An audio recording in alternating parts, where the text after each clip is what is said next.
우리 두 번째로 우리 두꺼비 생태 공동체 마을 만들기라는 제목으로 우리 두꺼비 친구들의 박완희 사무처장님께서 발표해 주시겠습니다. 네, 박수 환영해 주시기 바랍니다. 네, 다시 인사드리겠습니다. 저는 청주 산남동에서 원흥이왕 두꺼비 살리기 운동이 2003년도 4년도에 시작이 됐거든요. 그래서 그 시작할 때부터 지금까지 그 두꺼비 마을을 지키고 있는 박완희라고 반갑습니다.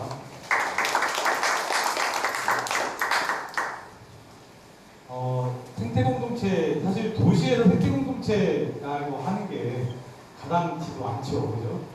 저희가 이제 생태공동체라고 표현을 쓴 것은 지향입니다.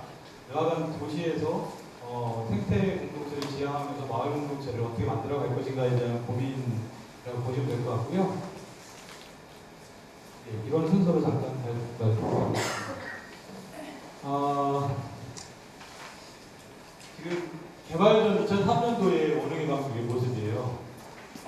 현재의 모습은 이렇게 만들어졌고, 두꺼비는 숲에서 사는 개구리입니다. 대부분의 사람들이 개구리는 다 물가에 산다. 그래서 습지가 중요하다고 생각하는데 두꺼비는 숲에서 사는 개구리이고요. 알을 낳을 때만 봄철에 산란기 때만 잠깐 습지로 내려왔다가 알을 낳은 어미들은 바로 또 산으로 돌아가요. 그래서 실제 두꺼비가 살아가기 위해서는 숲이 제일 중요한데 예전에는 이 숲이 두꺼비들이 살아가던 곳이었고 알을 낳기 위해서 원흥이 방도로 내려오는데 전혀 지장이 없었던 겁니다. 그러나 이제 택지개발, 토지공사가 그 당시에 택지개발을 해서 원흥이 방도이 이대로 남아있긴 하지만 주변의 숲은 건물들, 아파트들로 들어서고 상가나 법원검찰청으로 고립된 형태의 원흥이 방도이 남게 됐죠. 그래서 이런 문제를 해결하기 위해서 과연 우리가 무엇을 해야 될 거냐에 대해서 고민을 했던 거고요. 이런 과정들이 있었습니다. 두꺼비 생태공원을 두꺼비 서식지를 지키기 위해서 2년간의 싸움의 과정들이 있었고 결국은 생태공원을 만드는 걸로 합의가 되었지만 아까 설명드렸던 것처럼 한계를 가지고 시작할 수밖에 없었습니다. 그래서 두꺼비 생태공원이 만들어지고 2007년도에 마을이 입주가 시작이 된 거예요. 잘 안 보이는데 이 산이 구룡산이라고 하고요. 구룡산은 한쪽 산남동 택지개발, 성화동은 성화동 택지개발을 사실 한 공줄기만 남아있는 형태가 되어있어요. 근데 이 산남동에 약 5,540세대 정도의 아파트 단지, 8개 단지가 들어섰고 약 2만 명의 사람들이 새로이 살기 시작하게 되었습니다. 실제 사람이 살기 시작하면서부터 발생하는 문제는 생태적인 여러 가지 교란 문제부터 심각한 문제가 발생을 하는 거예요.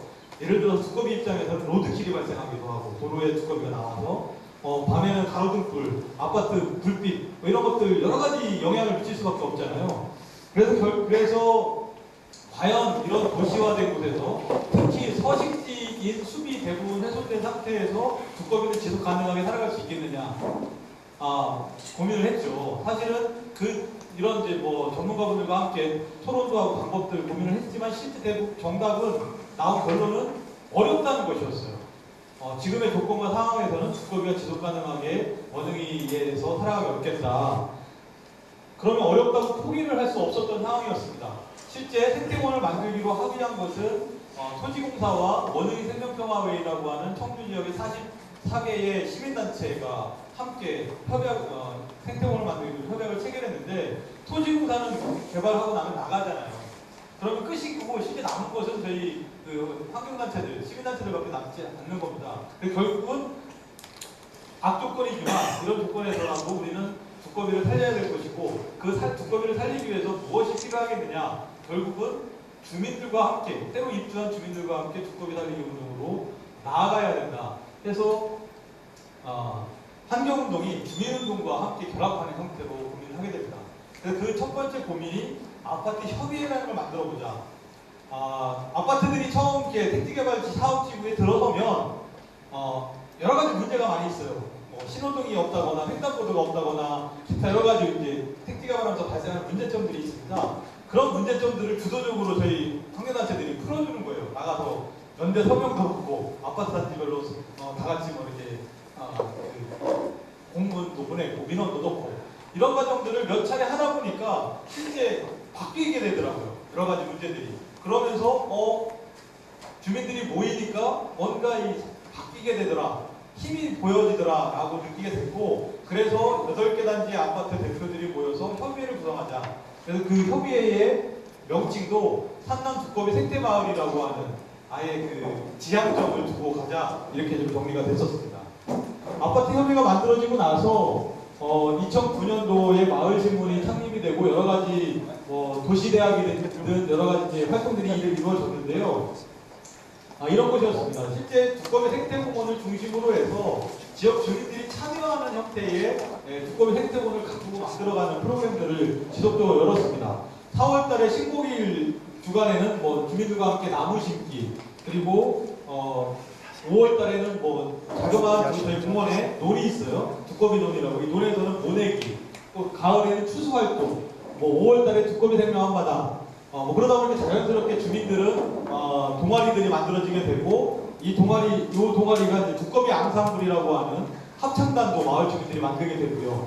이런 형태로 계속 이제 동아리들이나 모임들이 만들어지기 시작합니다. 그런데 문제가 생기기 시작해요. 아파트 대표들은 임기가 있어요. 그러다 보니까 초창기에 시작했던 협의회를 만들고 이렇게 했던 대표들이 임기가 지나고 나니까 바뀌게 되더라고요. 그러면서 아파트 협의회가 초기에 고민했던 생태 마을에 대한 지향이나 공동체 활동에 대한 지향이 조금씩 이제 느슨해지기 시작하는 겁니다. 그거 우리 아파트가 뭐하러 해?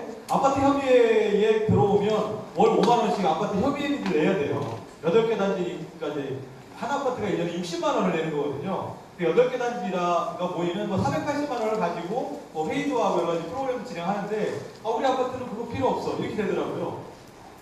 그리고 결정적으로 그 한남동에 그 샛별초등학교라고 하는 학교가 있는데, 이 학교에 인조잔디를 깔자, 이 문제 때문에 내부적으로 갈등이 심각하게 벌어집니다.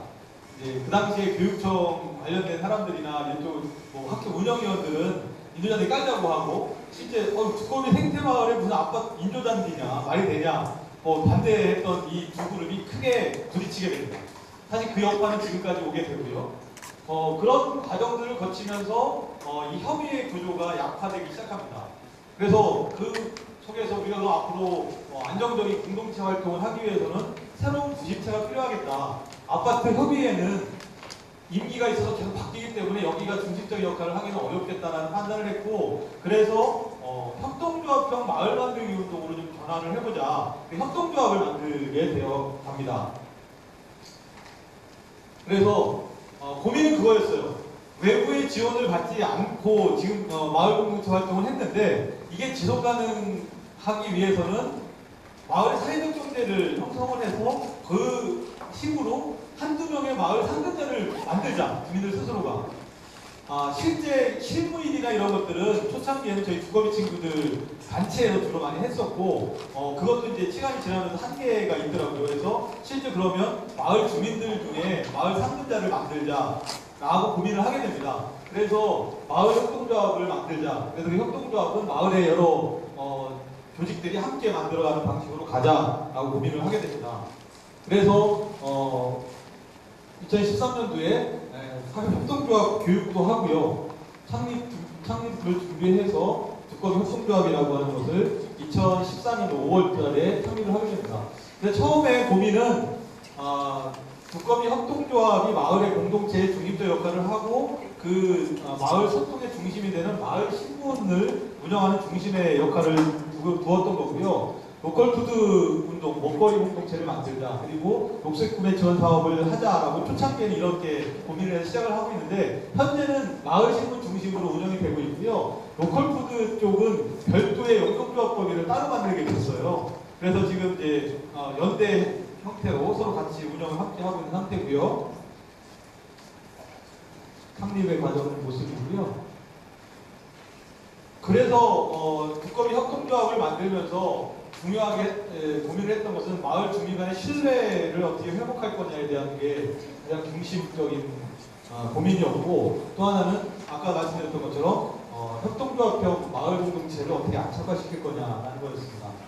이런 과정에서 2009년 1월 달에 창립한 것이 두꺼비 마을신문인데요. 아마 전국의 마을신문들이 많이 만들어지기도 하고 많이 해가 나고 문을 닫기도 하잖아요. 근데 저희 같은 경우에는 이제 지금 2009년부터 시작해서 현재까지 신문이 이어져 오고 있습니다. 하지만 신문이 지금 약간 위기의 상황에 처해 있어요. 그래서 협동조합 체제로 전환을 했습니다. 그 협동조합이 이제 두꺼비 협동조합이 그 신문을 끌어안게 됐고요. 현재 신문은 뭐 148호 정도가 나오고 한 달에 2번씩 나오고 있습니다. 신문 발행 비용은 회비들 형태로 일단 각 아파트에서 5개 아파트는 세대당 300원씩 그 매달 신문 발행 비용을 내요. 그래서 예를 들어 500세대다라고 하면 15만 원을 내고 1000세대다라고 하면은 30만 원을 매달 내죠. 사실 매달 이렇게 아파트에서 몇십만 원씩을 낸다는 게 쉬운 일이 아니거든요. 아파트에서는 뭐 100원 관리비 올리면 난리가 나잖아요, 그죠? 그 왜 올리냐고 따지기 시작하고. 근데 여하간 이 마을은 그런 이제 전통과 문화가 있었고요. 그래서 총 6,000부를 발행을 해서 각 아파트별로 그리고 주변 상가에 배포를 하게 됩니다. 그래서 그러다 보니까 자연스럽게 신문은 조중동 한겨레보다 어떻게 보면 영향력이 더 세요. 예를 들면 지난번 4.13 총선 때 청주의 그 서원구 국회의원 후보가 더불어민주당에 당선이 됐는데 지역에서는 이제 새누리당에 당선된 걸로 이렇게 보도가 됐었어요. 막판에 뒤집혀졌는데 저희가 후보자들 정책 간담회를 하자고 후보자들 다 불러 모았어요. 오시라고. 사전 질의서도 다 보내드리고 그리고 당신들 일정에 다 맞추겠다. 그렇게 해서 4명의 후보자 중에 한 분이 안 오셨어요. 1번이 안 오셨어요. 그래서 결국 개표에서 1번이 떨어지셨어요. 그래서 어떤 분들은 이 신문의 영향에 의해서 참여하지 않은 분은 미응답, 출석하지 않음 이렇게 아예 써붙였거든요. 신문에. 뭐 그런 영향들이 있었겠죠. 여하간 그래서 주민들 스스로가 이 신문을 통해서 정치에 대한 문제, 또 일상생활에 대한 문제, 그리고 작은 도서관 같은 그런 생활 속에서의 활동들을 공유하고 있습니다. 예, 이제 뭐 아이들하고 했던 프로그램들이고요. 실제 초대 마을신문 발행인 편집장을 하셨던 분은 도의원이 되셔서 지금 재선을 했어요. 이광희 도의원께서 마을신문의 초대 편집인이셨죠. 두 번째는 이제 로컬푸드 매장이었습니다. 처음에 협동조합으로 시작을 했는데요. 로컬푸드 매장을 저희가 직접 초창기부터 계획을 해서 시작이 된 매장 형태가 아니라 지역 마을에 로컬푸드 매장이 있었어요. 다른 분들이 운영하던 매장이었어요. 근데 운영을 하면서 너무 힘들어가지고 운영이 어려워가지고 저희가 협동조합을 만든다고 하니까 매장 운영을 좀 해달라고 제안이 들어왔어요. 그 매장은 옛날 청주청원이 통합된 지 2년째 되잖아요. 근데 그 전에는 그 청원군이 있었잖아요. 청원군에서 청원군의 농산물을 청주 시민들한테 많이 팔고 싶어서 매장을 이제 공간을 전세를 얻어놓은 곳이었어요. 그 전세를 얻어놓은 곳에서 이제 맡아서 운영을 했었는데 어려워진 거죠. 그래서 저희가 협동조합을 만드니까 협동조합에서 이걸 운영을 해봐라라고 해서 협동조합에서 운영을 시작을 했고요. 마을에서 걸어서 10분 안에 갈 수 있는 로컬푸드 매장, 그리고 주민 스스로 협동조합을 만들어서 운영하는 매장, 그리고 주민들 생활과 함께하는 먹거리를 함께 나누는 매장, 이런 걸 중심으로 해서 매장을 좀 운영을 하고 있습니다. 저희가 처음에 구상을 했던 건 이런 것입니다. 시에서 운영하는 로컬푸드 매장, 큰 로컬푸드 매장도 있는데요. 대부분의 이런 로컬푸드 매장은 약간 외곽 지역에 형성을 하더라고요. 그러다 보니까 자주 쉽게 걸어갈 수도 없고 차 끌고 가야 되고 이런 문제들이 있어서 그러면 사람들이 많이 살고 있는 밀집되어 있는 곳에 마을형 로컬푸드 매장을 만들자. 그래서 로컬푸드 매장이 만들어지면 그 로컬푸드 매장은 직거래장터와 마을 공동체와 그 시에서 만드는 로컬푸드 대형 매장하고의 연계를 이뤄보자. 그리고 이것이 그 마을 공동체를 활성화시키는 데 도움이 되면, 그리고 이것이 2년, 3년 정도 지나서 독립적으로 운영할 수 있는 시스템이 되면 여기에 전세 자금을 다른 마을로 옮기자. 사실 전세자금을 회수해버리면 시가 그냥 써버리면 그만이잖아요. 이거를 다른 마을에 이런 공동체를 진행하거나 로컬푸드 운동을 할 수 있는 데가 있으면 지원을 하자. 그리고 거기에 조직이 형성이 되고 마을 공동체 활동을 할 수 있는 기반을 만들어보자. 이런 차원에서 로컬푸드 매장이 지금 운영이 되고 있는 거고요. 여러 가지 이제 내부의 그 조직들이 협력을 해서 운영을 하고 있습니다. 로컬푸드 매장의 모습이고요. 밴드를 중심으로 한 로컬푸드 공동구매를 하고 있어요. 밴드에 지금 한참 하고 있는 게 OD 공동구매 이렇게 밴드에 올립니다. 그러면 이제 사람들이 거기에 주문을 해주시는 거고 그거를 매장에 찾아가는 과정이죠. 그럼 거기에 나오는 이제 수익이 마을 공동체를 위해 쓰이고 매장 운영하는 이런 구조로 운영이 되고 있습니다. 그리고 이런 이제 그 협동조합이 됐든 아파트 협의회가 됐든 이런 것들은 소위 말하는 초창기에 같이 활동했던 사람들의 고민들 속에서 만들어졌다고 하면 작은 도서관은 주민들 스스로가 만들어낸 어떻게 보면 협의체 개념입니다. 8개 단지 아파트에서 각 아파트마다 작은 도서관이 만들어졌어요. 이 작은 도서관이 다양한 문화 프로그램부터 아이들과 함께하는 프로그램들을 만들게 됩니다. 도서관이 활성화됐어요. 그래서 청주에서 아마 도서관이 제일 잘 활성화된 지역이 되었죠. 그러다 보니까 이 주민들이 주부님들이 주로 이제 움직이시는데 이 분들께서 협의회를 만들었어요. 한남동 작은도서관 협의회. 그래서 이 작은도서관 협의회로 다양한 프로그램들을 함께 진행하고 있습니다. 그래서 지금은 이 작은도서관 협의회를 움직이는 이 어머니들이 마을 공동체의 실질적인 움직임을 하는 분들이에요. 그래서 두꺼비 생명한마당 하는 축제를 연다라고 하면 이 축제에 천막 자바라 천막이라고 하는 거 있죠. 8동을 이 어머니들이 작은 도서관에서 운영을 할 정도로 엄청나게 활성화되어 가고 있고요. 그래 공동체의 근간이 새롭게 형성이 된 거죠. 5월달에는 두꺼비 생명한마당이라고 하는 축제도 열리고 있고요. 주민들 교육을 꾸준하게 진행을 하고 있고 주민들이 또 이제 연말에는 송년음악회처럼 주민들의 활동들을 장기자랑 형태로 음악회를 열기도 하고요. 로컬푸드 매장이나 협동조합 그리고 영농조합에서 함께하고 있는 또 기부 프로그램 중에 하나로 1+1 기부 프로그램을 해요. 이제 마트에서 1+1은 하나 더 주는 개념인데 저희는 하나를 기부하는 거예요. 귤 한 상자를 본인이 사 먹을 때 한 상자 값을 더 내자. 그러니까 2상자 값을 내는 거죠. 그래서 한 상자는 이웃의 독거노인이라든가 소년소녀 가장이라든가 이런 세대에 지원하는 건데 한 2년째 하고 있는데 약 거의 1,000만 원 정도를 후원을 받아서 농산물 값으로 이렇게 기부를 했습니다. 그런 활동들을 꾸준하게 진행하고 있고요. 그러다 보니까 환경부에서는 생태보건유소마을로 지정을 하기도 하고 아파트들이 이제 도색하잖아요. 입주하고 나서 5년 지나면 이제 두꺼비 마을이라고 이제 아파트들을 도색을 하기도 하고요. 그러다 보니까 이제 길 이름도 두꺼비로가 되었고 두꺼비로 시작해서 이제 두꺼비 뷰티부터 식당, 복권방, 포도마트, 경부의 두사 여러 가지 두꺼비를 이름으로 한 상점이나 이런 건물들이 많이 들어서게 됐습니다. 여하간 저희들은 이제 마을에서 전체적으로 이런 공동체를 더 활성화시킬 수 있는 사업들을 더 연결하고 확장하려고 좀 준비를 하고 있고요. 여러 가지 것들이 있는데 지금 고민을 하고 있는 것 중에 요거 하나만 좀 말씀을 드리고 마무리 짓겠습니다. 콩나물 사업단은 올 하반기에 해보려고 그래요. 경로당이 아파트 8개 있고 경로당이 8개가 있어요. 8개의 경로당에 할아버지 할머니들이 사실은 소일거리 하시기 별로 없어요. 그래서 전통 방식으로 콩나물을 길러보자. 저희 로컬푸드 매장에서 그걸 팔아보자. 근데 그냥 똑같은 콩나물을 키우는 것보다는 토종 콩나물 콩을 또 재배하는 곳이 있습니다. 그래서 우리 토종 콩도 지키고 콩나물도 길러서 마을에서 노인분들의 일자리 창출 개념이죠. 그런 사업까지를 연결해서 마을 공동체를 주민들 스스로가 함께 참여하면서 또 사회적 경제도 형성할 수 있는 이런 것들을 좀 고민을 하고 있습니다.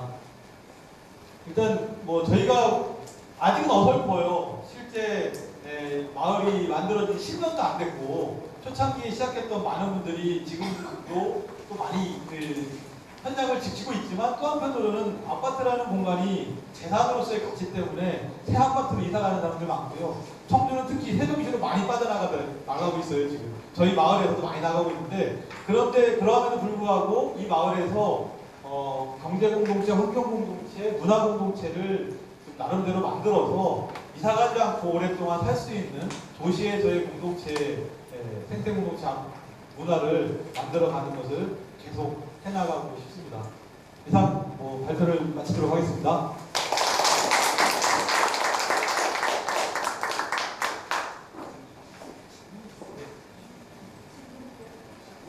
네, 질문이 있으면 질문을 받도록 하겠습니다.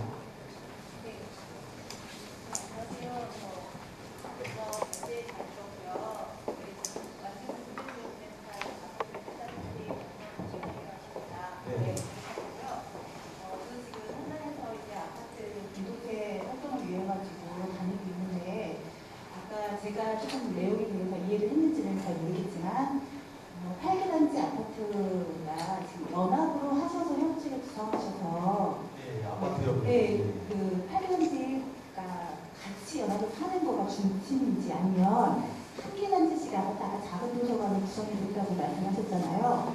그러면 각 단지별에 있어서의 공동체보다는 제가 느끼기에는 8개 단지 연합의 공동체 의미가 더 큰 것 같은데, 혹시나 이게 각 단지별로에서의 공동체 구성들은 어떻게 활동이 진행되고 있는지 궁금해서 하는 거죠. 초창기에는 이제 사실은 요즘 사람들이 뭐 두꺼비에 관심 있겠습니까? 솔직히 별로 앞집에 누가 사는데 별로 관심 없고, 그죠? 그래서 초창기에 저희가 그럼 주민들하고 어떻게 그런 공동체 같이 함께 이 문제를 풀어갈 건가를 고민을 하면서 이렇게 접근했었어요. 초창기에는. 두꺼비는 환경 지표종이고, 두꺼비가 살고 있는 곳은 사람이 살기에도 가장 안전한 곳이고 살기 좋은 곳이다. 산남동에 두꺼비가 어렵게 잘 살아가게 된다라고 하면 여기는 사람들이 살기 좋은 곳이 될 테니 여러분 집값은 안 떨어질 것이다. 같이 좀 참여하자. 이렇게 제안을 했어요.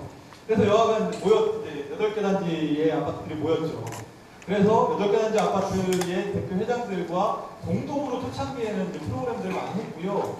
이게 이제 시간이 지나면서 사실 그 과정에서 빠졌던 아파트도 있고 다시 들어오는 아파트도 있고 그래요. 과정에서. 예를 들어서 인조잔디 문제 이런 거 가지고 싸움이 크게 일어나니까 소위 말해서 이제 학교 이게 관련된 사람들 다 빠져나갔다고 말씀드렸잖아요. 그런 아파트의 대표 회장들은 나 싫어 이거 안 할래 이런 경우도 있고 또 다시 들어오는 경우도 있고 이렇게 이제 변화가 있긴 한데, 그 이후에 이제 만들어진 공동체의 어떻게 보면 이제 흐름이라고 하면 그러면서 자연스럽게 작은 도서관들이 아파트별로 활성화되기 시작하는 거예요. 한 아파트가 작은 도서관을 처음 시작하고 그걸 마을 신문을 통해서 홍보를 했어요. 이렇게 작은 도서관을 만들었더니 이런 프로그램도 하고 이런 좋은 것들이 많더라. 그러니까 이게 경쟁적으로 아파트별로 작은 도서관 만들기 붐이 일어나게 돼요. 그러면서 그 아파트의 공동체, 그 단위 아파트의 공동체는 그런 작은 도서관을 중심으로 형성이 되는 이런 구조로 지금 가고 있고, 그것을 또 엮어주고 소통하는 것을 신문을 통해서 서로 공유하는 이런 형태로 운영이 됩니다. 네, 감사합니다. 저희가 또 다음 사례를 들어야 돼서 질문은 개별적으로 해주시면 좋을 것 같고요. 네, 사례 발표 잘 들었다고 박수 한번 부탁드립니다. 감사합니다.